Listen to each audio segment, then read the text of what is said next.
The following podcast is a Dear Media production.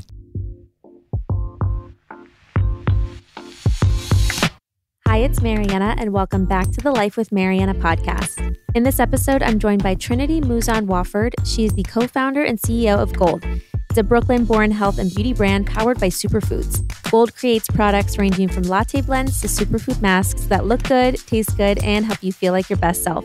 Trinity shares how they started their business self-funded and eventually raised money in a really thoughtful way, and advice for aspiring entrepreneurs. If you're loving my podcast, be sure to subscribe because I have new episodes every Tuesday. And if you're loving it, leave me a rating and review. Now let's hear from Trinity. So Trinity, I want to know why and what made you want to start a wellness company? Well, it's funny. I feel like the journey has been a long time coming for me. It goes back to growing up in upstate New York, where I actually am now also. But, I was raised by a single parent with a pretty severe autoimmune disease. And when I was a teenager, my mom switched over to seeing this more holistically minded doctor. And, long story short, she saw this incredible improvement in her symptoms. It was really like night and day. And I had always been kind of like, I'd seen a lot of wellness growing up because I was kind of raised by one of those like crunchy families. Like my grandmother had me on like almond butter before that was really a thing and all that. But I think this was really the first moment that I truly understood the power of holistic health and how much it could really make a difference in someone's life. So that was sort of a pivotal moment for me. I decided that this was going to be my career path. I went down to NYU for college and I was pre-med there, and all was well until I found out from my mom that she had to stop seeing that doctor because she just couldn't afford it anymore, which really forced me to pause and consider what exactly it was that I wanted to do in wellness and how accessibility played into it. So I think those were really sort of the defining experiences early on in my life that made wellness and self-care, but also accessibility and inclusivity really top of mind for me. And I think that was sort of the spark for b0d. I love the brand and the story that you tell. And for people that don't know, how is wellness tied to really like functional health? Because, living in LA, I have more access to it. So it's like I hear it here, but I think in other cities, people don't realize like the foods you eat, the things you put into your body, then that can flare up eczema or anxiety or these other issues that you have in your body. So how do you think about wellness holistically and like what you put into your body can affect all of those other things? Yeah. So, wellness to me is really a broad consideration of just like how you're feeling. And that's, how are you doing emotionally? How are you doing physically? And it's your immune system. It's your diet. It's your self-care rituals, and they all really come together. And the thing that I think is just really important to remember is that, yes, a big part of it is eating your vegetables. You can't get around that. But a big other piece of it is just paying attention to when you feel at your best and leaning into those practices. And that could be something as simple as like, for me, I'm like writing to-do lists all the time to make sure I stay organized so I don't get stressed out with work, or like going for a walk and calling your mom. I think that it's mind body, but that body piece is really critical. And one thing that factors into that I've really been passionate about and that led to the launch of b0d was superfoods. And this idea that there are certain things that you can put into and onto your body that can really give you that boost, because in today's crazy life, we're not living as naturally as we were even 100 years ago, say. And so being able to find these opportunities to boost your system can be really, really impactful, and also just a really fun ritual of self-care. And I love what you've done with your brand because it does make wellness more approachable. And I love the branding and the colors. They're so fun.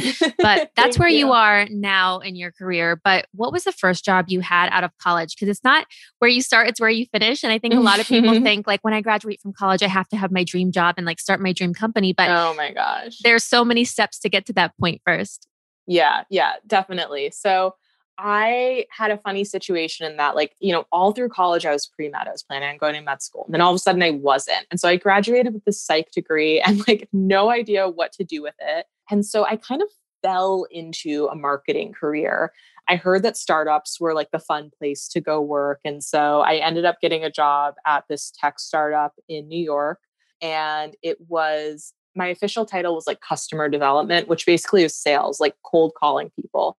And I was terrible at it. Like, I was just reminiscing on this with someone else actually earlier today, but like I remember, sitting in the like conference room with my boss, and like he put me on like my first sales call and was like, just go for it. And it was awful. I was like, my voice was shaky, and like I was just like so nervous trying to like sell someone on this software. And like within 30 days of me starting there, they transitioned me over to marketing. And I remember my boss just like pulling me aside and being like, what do you want to do here? And I was 22 years old at the time. So my answer was, I don't know. And they happened to put me in marketing, and I just loved it. And I think they knew more about where my skill set was and what I was excited about than like I even could know at that time. So yes, for anyone who is like getting ready to like start their post-college career, it's a journey. Like, I mean, life is a journey in general. I feel like that's a whole other podcast, Mariana, but like, it wasn't entirely linear for me. Do you think you needed to go to college to get where you are today? Oh, that's a good question. I don't know that like college itself, like I don't know that the classes taught me something that I couldn't have learned anywhere else, but I do think that it's a really incredible opportunity to meet the right people and build a network and just kind of give yourself a few years to like figure out how to be like something close to an adult. Like Yes. I you know what I mean? Like, I don't know that, like, I didn't major in business. So I don't think that my college career was critical to that. But I do think that it really helped me to build on critical thinking. And I think, it just helped me to open my mind. Like, I was coming from a small city in upstate New York where the career paths, like if you were smart, were like, doctor, lawyer, engineer. There was no mention of entrepreneurship. So coming down to NYU and seeing like this breadth of, different people who were, my classmates or folks in the city who were, living their dream, I think it really expanded my mindset. Taking a break to tell you about one of the sponsors who make this podcast possible. I'm always reaching for a snack or some sort of extra caffeine to help me get through the day. And I kept seeing so many of my friends post about Verb, and their really cute packaging and flavors got me really excited to try. Usually when it gets midday, I hit this afternoon slump and I need a little bit of energy without having to drink more coffee. So this is the perfect time to grab a Verb bar. They have delicious flavors like cookie butter, double chocolate, salted peanut butter, peppermint mocha. Don't those just sound so yummy? The cookie butter and vanilla latte are my favorites. These are really perfect to keep in your bag or next to your desk whenever you need to eat and you need to power through the day. They are also a 90-calorie snack bar that are gluten-free, plant-based, and have as much caffeine as an espresso. You'll get smooth, long-lasting energy from green tea, so that's energy without the jitters. We've worked out a special deal for the Life with Mariana podcast listeners.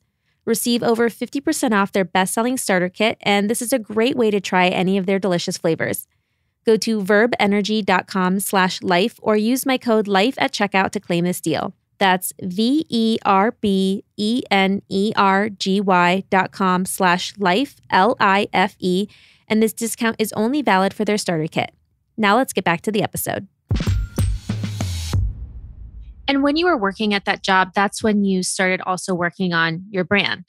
Mm-hmm. Yeah. Okay. So I was still at my full-time job, and I just knew that I wanted to do something entrepreneurial.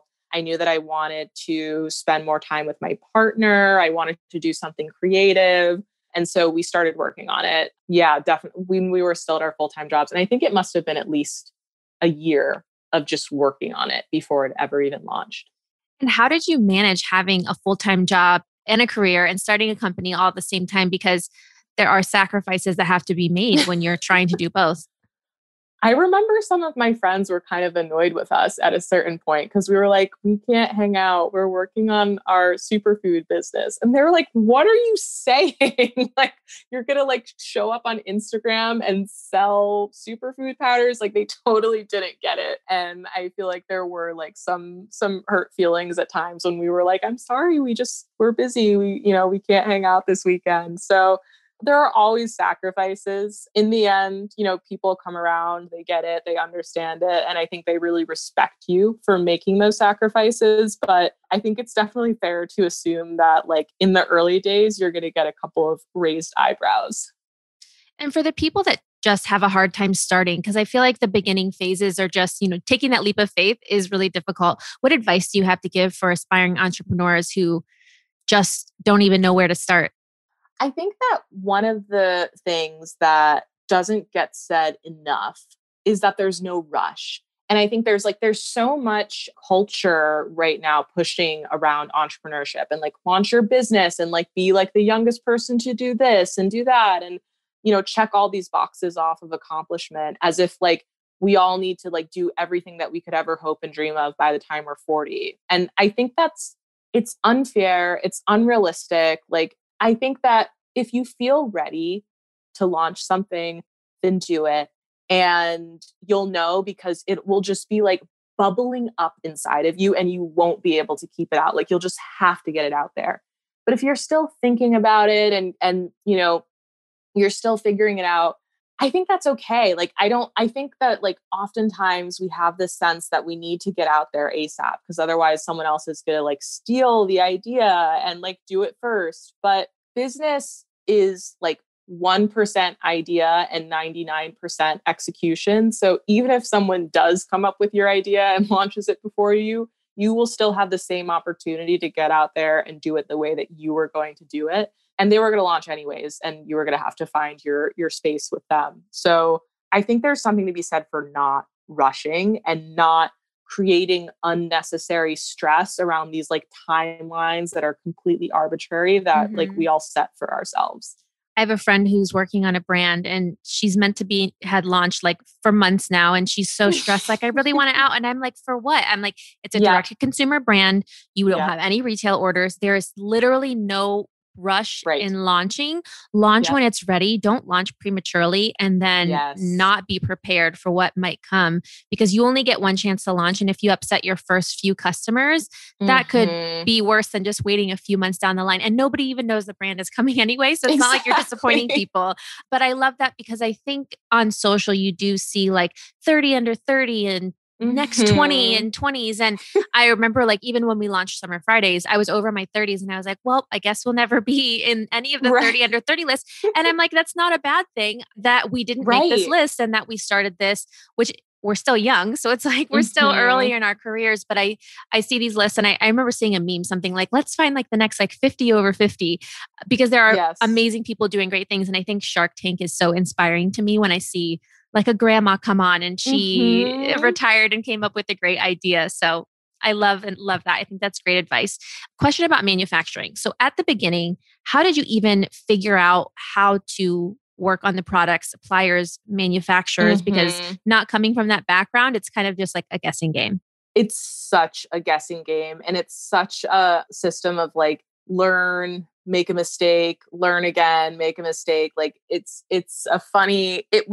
didn't really prepare myself for that part of the business. And I think a lot of people get this was me, like you get fixated on the brand and like how you're going to tell a story and how you're going to sell it. But like how you're going to make it is the hardest thing. And it's always hard because there's always just another challenge as you're launching a new SKU or you're scaling up into like the next level of demand and you need to like completely like scale up that supply chain.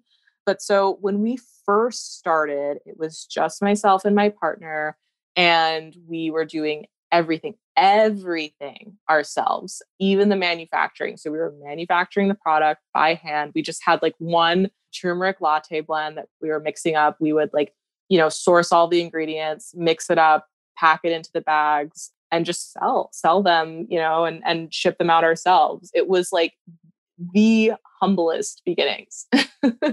I think it's important though at the beginning to learn how to do everything because as you're hiring people, you have a sense of what people's jobs and responsibilities are. Mm-hmm. Because I think a lot of people now are starting companies with a parent company or somebody else, and Yeah. they're not really truly learning the ins and outs of the business. Like with us too, it was just us, and then we hired one person, and then a few months later we Wow. hired another person, and now we hire people that are smarter than us, that know better than us. But I Mm-hmm. think we learned so much at the beginning, and now when we're speaking with our teams, we actually have some sort of an idea of Yeah. of what's going on. But at the beginning, it was us cold calling places and not Mm-hmm. even really understanding minimum order quantities and Yeah. those kind of agreements. So when people are looking to work with suppliers or manufacturers at the beginning, is there anything they should keep an eye out for of things to avoid or not agree to?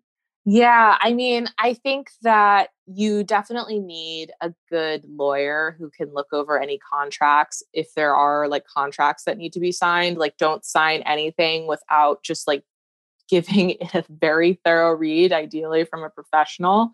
Outside of that, I mean, it was interesting for us because finding a manufacturing partner, we are sort of between categories. Like, is it food co-packing? Is it beauty? Is it supplements? And so we had to really take time to find the right types of manufacturers who knew how to use our specific ingredients. So I think really being thoughtful about like what exactly your product is and like whether or not these guys are the experts. I think also just make sure that you're like doing in-person visits and like really like digging a little deeper because I have heard some crazy stories about people working with manufacturers that like they're not even actually manufacturing the product in the end. They're just like sending it out to like some other facility and like you don't even know they're doing that. So really making sure that like you're working with someone who's reputable and that like you can trust them to do the right thing. Let's take a break for a moment for something that makes my life so much easier because sometimes I just don't have the time or energy to cook, especially something healthy. You guys know I have a really busy lifestyle between work and exercising and just running all my errands. So I want to actually eat healthy and not always order takeout all the time. So that definitely changed for me once I found Daily Harvest. Daily Harvest delivers delicious food, all built on organic fruits and vegetables right to your door. It literally takes minutes to prepare, and I never have to think twice if the food I'm eating is good for me. Daily Harvest is ready when you are, and everything stays fresh in your freezer until you're really ready to enjoy it, so you waste less food too, which is amazing. No need to overthink if any of your meals are ready for the week because they have smoothies for breakfast, crisp flatbreads for lunch and dinner, and food that's perfect for cooler weather like their perfectly roasted harvest bowls and soups. Yum. Daily Harvest never uses preservatives like added sugar or artificial anything, including their recently launched almond milk, which is made of only almonds and a dash of sea salt. That's it. This is super convenient because I'm always stocked up whenever I need almond milk for my smoothies. So get started today. Go to dailyharvest.com and enter the promo code LIFEWITHM to get $25 off your first box. That's promo code LIFEWITHM, LIFEWITHM, for $25 off your first box at dailyharvest.com. Now let's get back to the episode. Okay, when you started Gold, I have to ask, did you have a business plan? Did you know what you wanted the brand to become? No, no to both questions. We didn't have a business plan. I don't think we ever ended up having a business plan. Like eventually we just like built a model because we knew that we needed to have like numbers, but we did not have any numbers in the beginning. We just knew how much it costs us to make the product and how much we were going to sell it for and like how much the profit should be. But like there was nothing fancy going on. And our whole goal for the business, and I feel like people don't believe me when I say this, but it was just myself and my partner. And all we wanted to do was spend more time working together, work on something creative, and be able to like pay our rent. I can remember thinking to myself, man, if we could just be able to pull like $3,000 a month out of this business, wouldn't that be crazy? Like that was my whole idea. That's Like just amazing. like paying rent and like, having, a little bit of freedom to live. And, in the end, the business kind of exploded. I think we hit on something and we realized that it was so much more than, like kind of a lifestyle business that, we were going to kind of operate for, a few hours a week. And, before we knew it, it was taking up like every waking hour. But yeah, I mean, we did not have expectations of this. And from then launching the brand in 2017 to now, obviously your days and your team is different. What does your days look like now? And what does it mean to you to be a CEO? So my days right now are, I try to sort of alternate the format of my days. So Tuesdays and Thursdays and Fridays really, but Tuesday, Thursday are really my like meeting days where I'll cram in like a lot of meetings and like bang those out. And I found that keeping those as meeting days and then trying to keep Mondays and Wednesdays relatively clear allows me to have time to like actually get quiet work done. Because I found that like the task switching from like going from a meeting to like trying to be in a spreadsheet is like impossible for me and very inefficient. So I like to have really solid blocks of time where it's just my time to like work quietly on something or like maybe partner up with Issei on something. And then like other days where I'm having meetings. And Fridays right now are kind of funny because that's when we do touch bases with everyone on the team. And the team it's grown. We're 8 people now, but it's still small enough that I need to talk to every single person on the team once a week. So now my Fridays have gotten a little bit ridiculous, just like back-to-back one-on-ones. But I feel like that leads into your other question, Mariana, about like what it means to be a CEO. What I have been most delighted by in this experience is the process of building and nurturing a team. I think I have a lot of like internal mom vibes and I just I love that. Like I was an RA in college. Like I was that person. Like I love the opportunity to bring on the right sharp person and, see their potential and like help them to grow into an awesome role at the company and really build their own sort of like entrepreneurial space within Gold, really taking ownership of the brand and believing wholeheartedly in the mission. And seeing that level of dedication has been so humbling. It was so not what I was expecting, from starting this business. And it's become one of my absolute favorite things. I love that. And Issei is your partner in life and also your partner in business. How do the two of you split the responsibilities in work? So it's kind of natural, I think, in that Issei has a really great business sensibility. He's very wise there. And that's partly because he comes from like a background in old school family business. His parents have a candle pouring factory that they literally started out of their garage like maybe 25 years ago. So Issei grew up in that and just like knows what it means to grow and scale a business and like what all the learnings are. And so I think that he often brings like a wisdom to like big decision making that it has taken me 4 years to get like even close to him on, just as far as like gut instinct on things, who we need on the team, how we want to think about retail, how we want to think about how quickly we should be growing the business. But then he's also a natural creative. So all of the packaging design and the product photography, that's all him.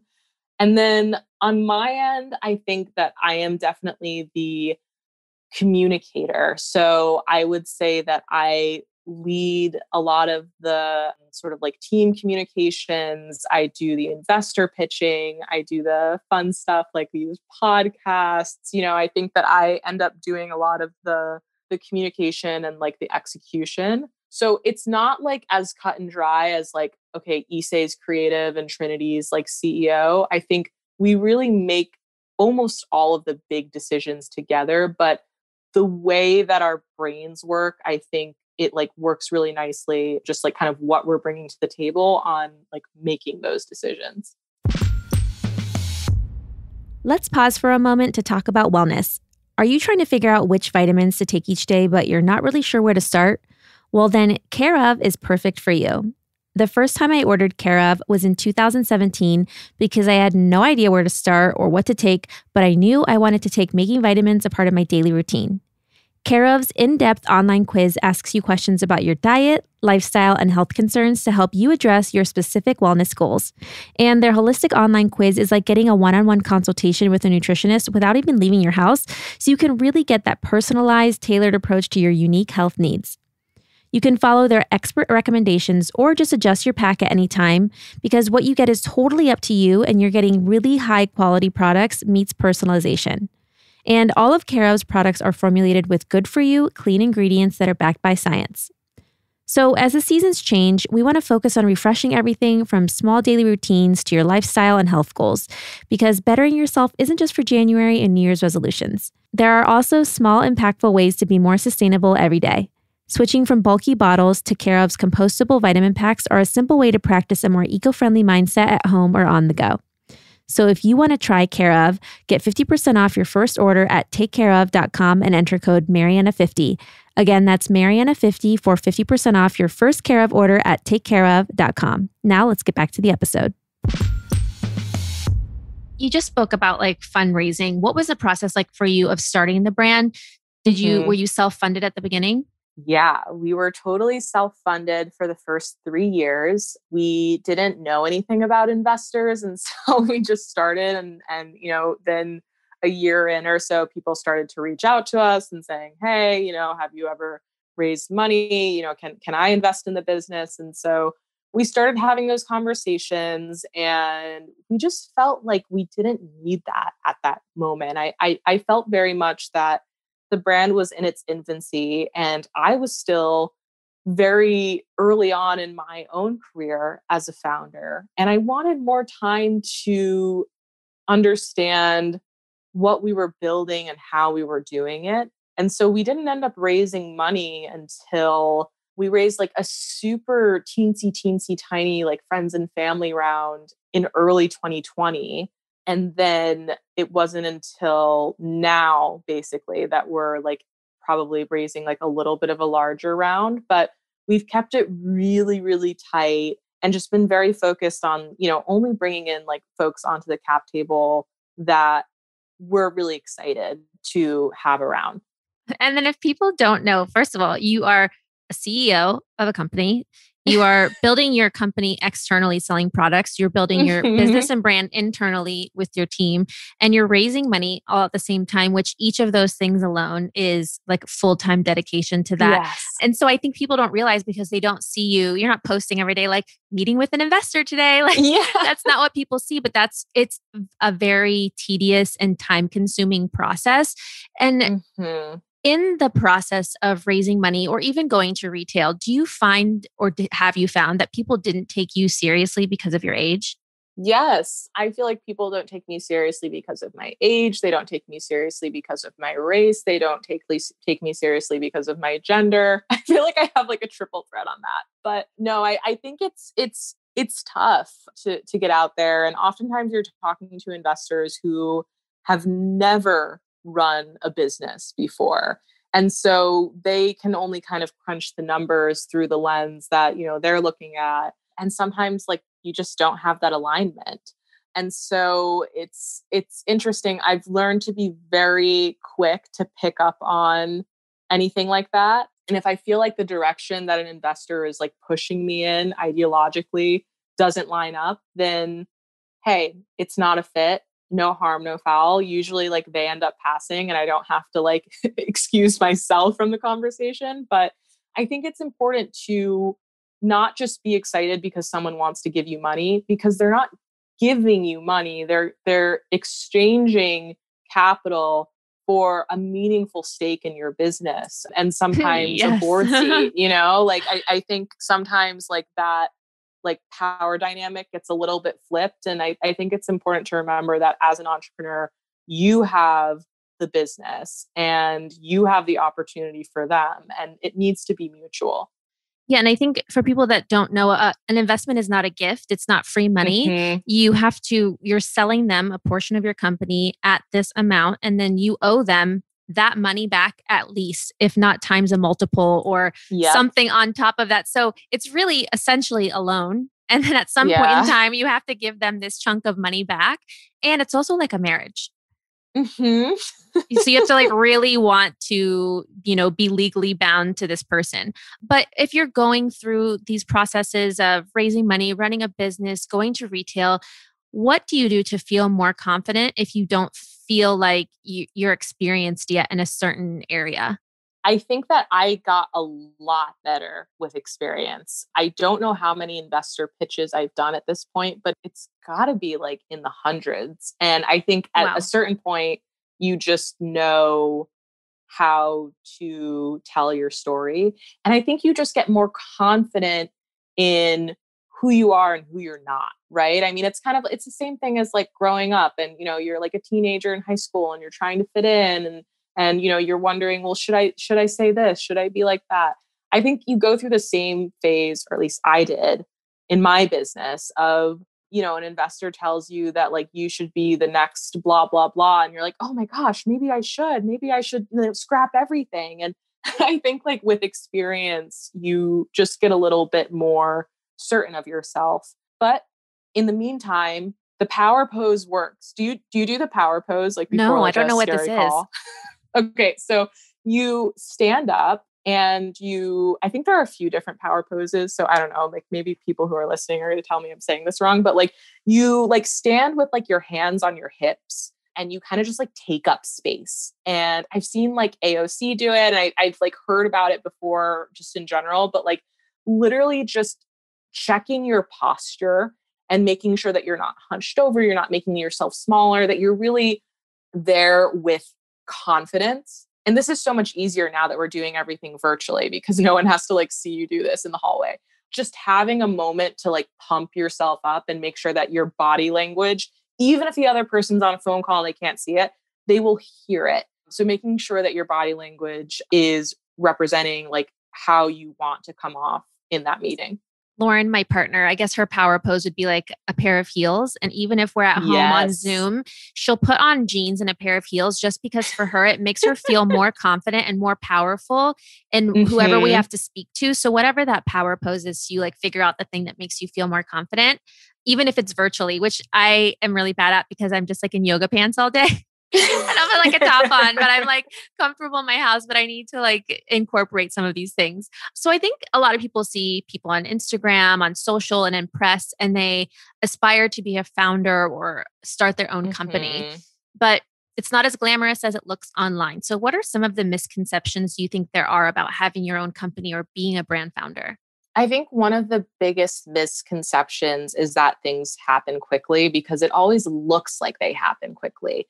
And I don't know. I mean, I think there are always exceptions to the rule, but it's often said that like it takes 5 years to really build a business that has momentum and staying power and that like consumers really like deeply understand, like what the brand is all about. And we're in year 4 right now. And I do feel that that's true. And we didn't start paying ourselves. I mean, we didn't raise money. So, I mean, that was partly a big chunk of the reason, but we didn't start paying ourselves until last year.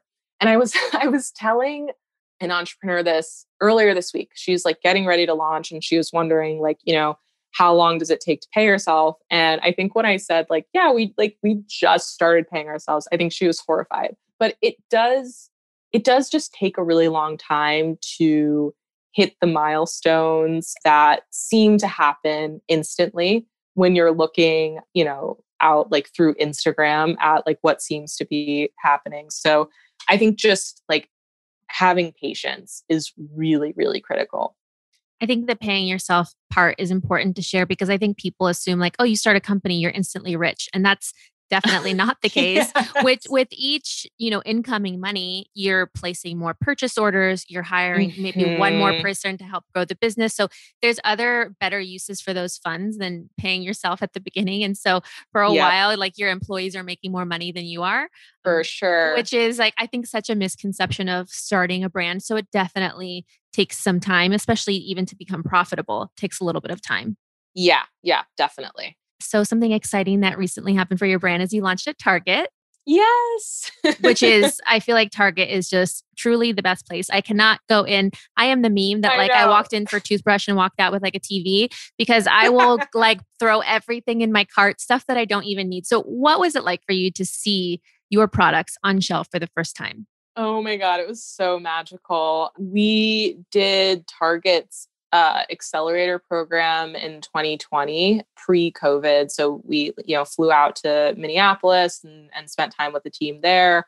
And we were really excited about the potential to launch with them. But I think we were still figuring out if it made sense, what the timing would look like, what kind of products would sit on the shelf. And, having the experience in the accelerator was really critical because it helped us to answer a lot of those questions. And then, through that point, it wasn't until, a year after that we finally launched on shelf at Target. And I think I shrieked in the Target when I went in and saw that it was finally on the shelf. And the girl who was restocking was like, okay, crazy. But I was so excited, and it's just magical. It's magical to think about how far we've come and in what feels like so little time.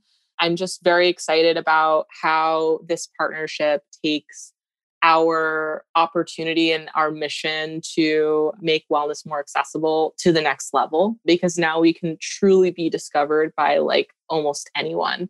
So it's very exciting. That's definitely what Target does for people, is making things accessible because they're any and everywhere. They are just the best. And I think even if you're not looking for wellness specifically, you might be there buying toilet paper or something, and then you're going to end up in the aisle and pick up something. But I feel like when you go into retail, especially when you go into somewhere as large as Target, you have to be ready. So for a new brand who has hopes of going into a large retailer, what advice would you give them about really being prepared and presenting to a retail account not too prematurely? Yeah, I think that is the best part of that question, Mariana, is not too prematurely, because there is really such a thing as going into retail too early. And I think that it can be very exciting these days when retailers reach out to you and they want to have you on the shelf. But at this point, we are still very, very, very selective about who we say yes to. When it comes to big retailers, we say no a lot more than we say yes. And it's not because that retailer is bad or we don't want to work with them, but it's just really about making sure that we are ready, that the retailer is ready, and also that their customer is ready. So I think, really understanding and taking the time to understand, how have products in your category performed at this retailer? What are their expectations for you? Also, what are they going to do for you? I think, you have to be able to think about, if you're a small business, how this retailer is going to lean into that and lend you a little bit of support, because you're not going to have the level of visibility as some of the big players. To that point, though, I think empathizing with the buyer and the retailer in general, and understanding why are they thinking about bringing you in, and how can you really help them hit their goals. So, for us, a retailer wants to bring in Gold because they want to lean into the wellness beauty story, and they want to tell a story of a young Black owned business. And so we're really thoughtful about how we can help our retail partners lean into that and tell that story and get their customer excited about that also. And you are Trinity, the brand founder, but you're also your own individual person outside of work, and you have your own identity. And I feel like it might be difficult because your partner in work is also your partner in life. But how Yes. do you separate work-life balance and, have your own identity? Because it's something I struggle with too, is I am not just this person you see online. I am also a real life person. And I have all of these things that don't involve work and the internet. I think that you have to set a hard boundary. And so I try to keep myself off of my phone as much as possible. And I say that as I have noticed that my hand is literally inflamed from scrolling too much. I've noticed that it keeps getting warm at the end of the day, from scrolling on my phone and being on my laptop all day. So I feel like I still have a lot of work to do. But that being said, first thing in the morning, I'm not on my phone. I'm not checking it. That's a transition that I've made away from immediately going on my email. I'll try to just read a book for 30 minutes or go for a walk, make a smoothie, just like take some time between like the moment that you open your eyes and the moment that you start working. And same thing at night, especially. I pretty much shut down all work stuff after dinner. And like, I don't even have my phone on me. So like, even if you just text me, like as a friend, like I won't see it at like 9 p.m. Like I will text you tomorrow. I think it's important to find those opportunities to unplug and really, really honor them, because the internet is kind of the challenge in that, yes, it's a place to like watch funny videos and like connect with friends, but it's also where we all work now. So I find that like the best thing for me to do is just limit my screen time and thus like keep the work stuff away for a bit. Because honestly, I mean, give or take like some really, really rare situation, like what is the emergency that's happening at like 10 p.m. that cannot wait until the morning? I think just like having a little bit of humility for like yourself and your business, and like recognizing that like, you know, like it's important, but you're not saving the world. Like it'll all be fine tomorrow. And like giving yourself that space to acknowledge that like you can take some time for yourself. Yeah, I think it's so important. And obviously, having a wellness company, I feel like you especially know how important that is to have the balance. And also, you just launched new super aids. So, when do Yes. you drink these? Do you have them morning? Do you have them night? Is there a certain one you like, AM or PM? I love these products so much. Do you ever just like launch a new product and it's your child and you just want to talk about it all the Yes. time and show it to people? I'm so proud